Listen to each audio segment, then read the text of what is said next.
This demonstration video will show highlight of our FIP experiment to measure presence in VR using biosignals. Initially, the subjects were given information sheets and consent forms. Then we started the experiment.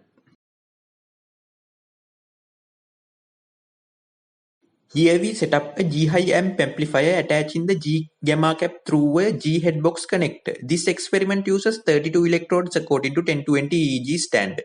Each 32 electrode in the head cap is connected to G-headbox through a shielded cables, and then G-headbox is connected to one port in G-high amp amplifier. This experiment was conducted in Bionics lab. Here we took CZ electrode as the reference electrode.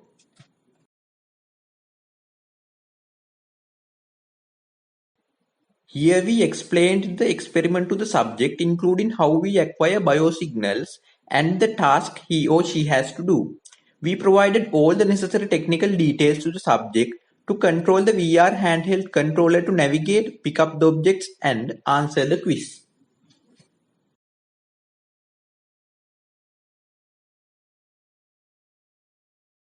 Now we put the head cap onto the subject's head and adjust it to ensure it fits properly and the subject feels comfortable.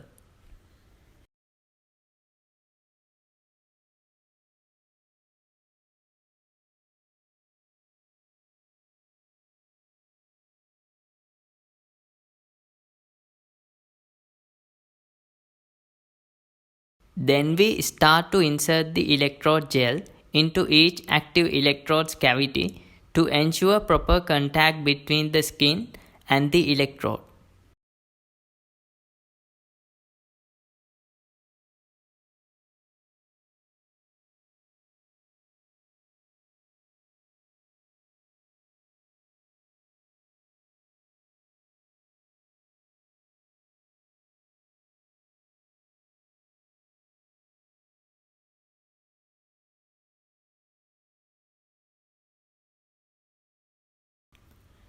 Here we conduct an impedance check on the software to verify whether the electrode connections are proper and if the skin electrode impedance is less than 5 kilo ohms. If not, we add more gel into the relevant electrode until we get a resistance less than 5 kilo ohms.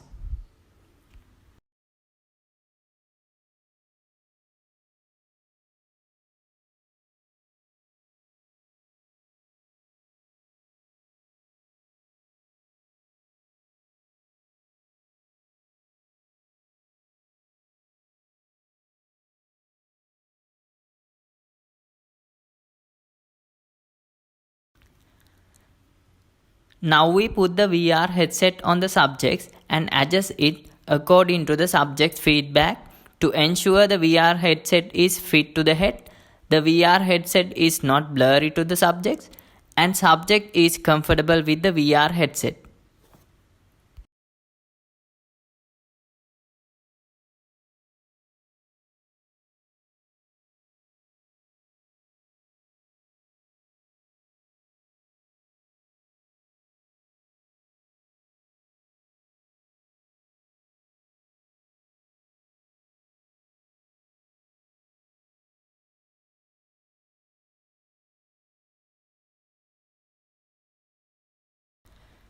Here we connect the ECG leads of the BioPack to the person to acquire ECG.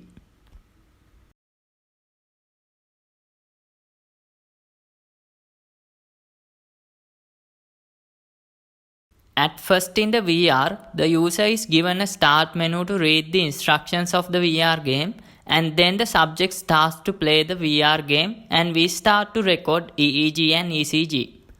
For each subject, the order of the scenario is randomly generated. At the end of each scenario, there is a questionnaire. In each scenario, the subject has to collect teddy bears and explore the scenario during which EEG and ECG signals are acquired.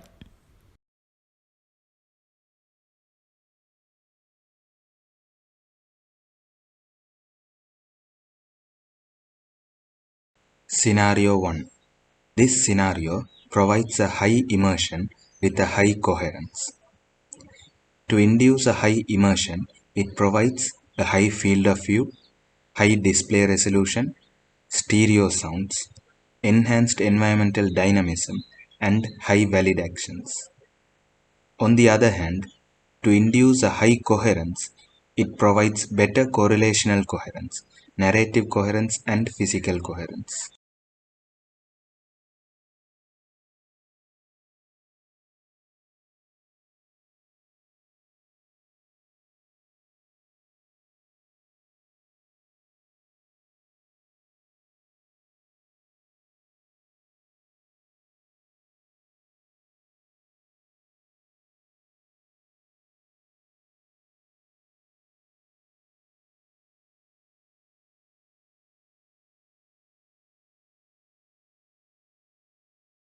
Questionnaire. Now you will observe the user filling in the quiz. After each scenario, the subject goes through a questionnaire in the VR. This is to measure the level of presence, plausibility illusion, and place illusion. There are three questionnaires: Slater's questionnaire, audio and haptic subscales of the presence questionnaire, and naturalness subscale of the presence questionnaire. The subject has to rate the questions according to his or her experience inside the VR by using the VR controller.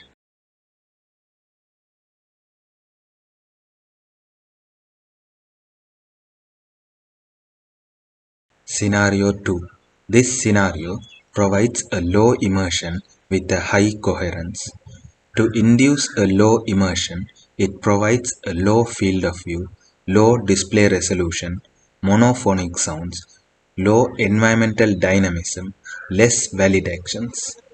On the other hand, to induce a high coherence, it provides better correlational coherence, narrative coherence, and physical coherence.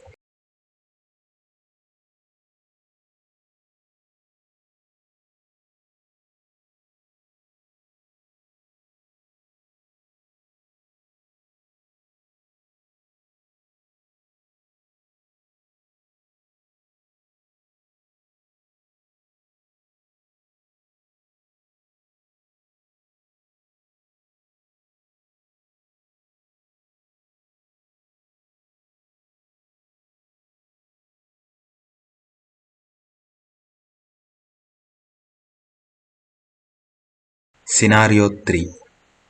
This scenario provides a high immersion with a low coherence. To induce a high immersion, it provides a high field of view, high display resolution, stereo sounds, enhanced environmental dynamism, and high valid actions. On the other hand, to induce a low coherence, it provides a low correlational coherence, narrative coherence, and physical coherence.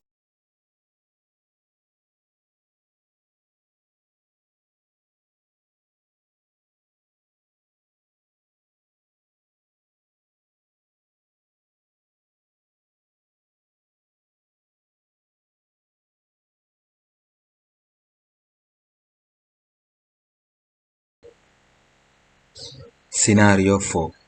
This scenario provides a low immersion with a low coherence. To induce a low immersion, it provides a low field of view, low display resolution, monophonic sounds, and low environmental dynamism and less valid actions. On the other hand, to induce a low coherence, it provides low correlational coherence, narrative coherence, and physical coherence.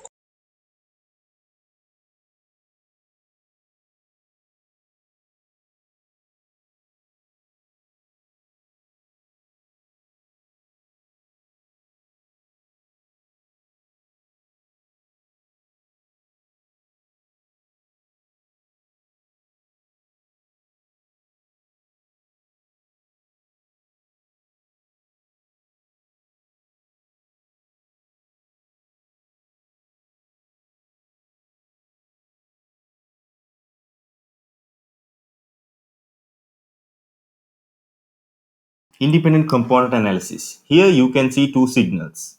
One is our raw EEG signal and one is the signal after applying independent component analysis, which is a computational method that is used to separate multivariate signals into statistically independent components.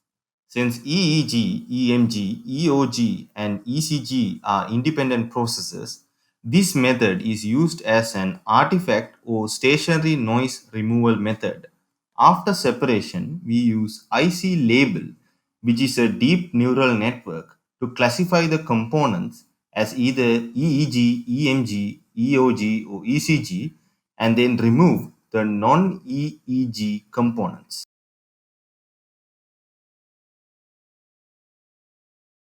Automatic subspace reconstruction. Here you can see our raw EEG signal and the signal after applying automatic subspace reconstruction, which is used to remove non-stationary noise and augment it with corrected data. Also, automatic subspace reconstruction is good at removing occasional non-stationary noise, while ICA is shown to be good at removing constant stationary noise. Thus, ASR complements ICA very well.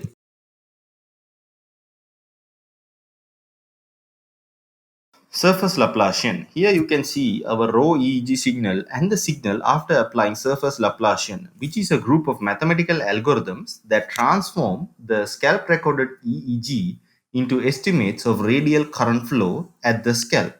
It is used as a spatial filtering method which solves the problems of volume conductions, electrodes measuring activity from overlapping brain regions, and spreading EEG field laterally in the scalp. This allows you to get reliable functional connectivity estimates.